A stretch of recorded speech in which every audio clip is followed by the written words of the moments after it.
We decided to talk more to a man we spoke to earlier this week.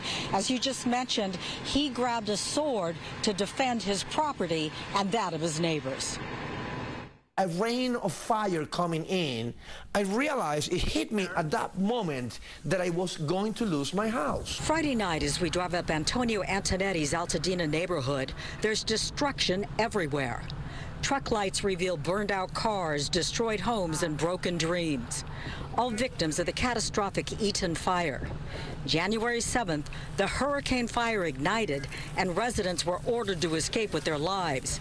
Most did, but not Antonio. This is what I said to myself. If I can stop the fire here, then that's it.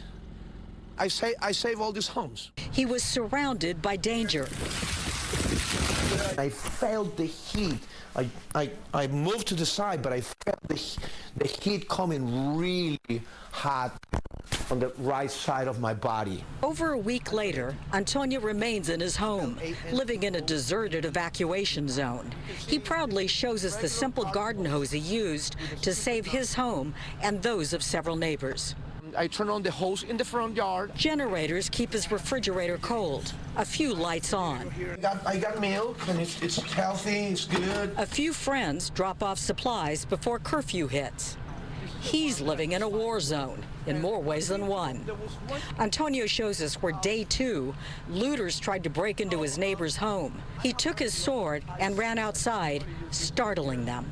They opened this, they broke this, and they pulled this thing out, and they reached and they opened it, and they tried trying to open it, but they couldn't open it. I am almost in the center of that entire hell.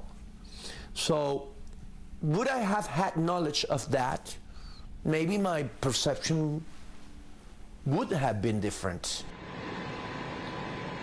Several of Antonio's neighbors spoke to me, but they didn't want to go on camera.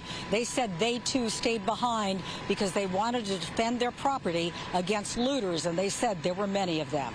I'm Laura Diaz reporting live from Altadena, sending it back to the studio, Christine and Marla.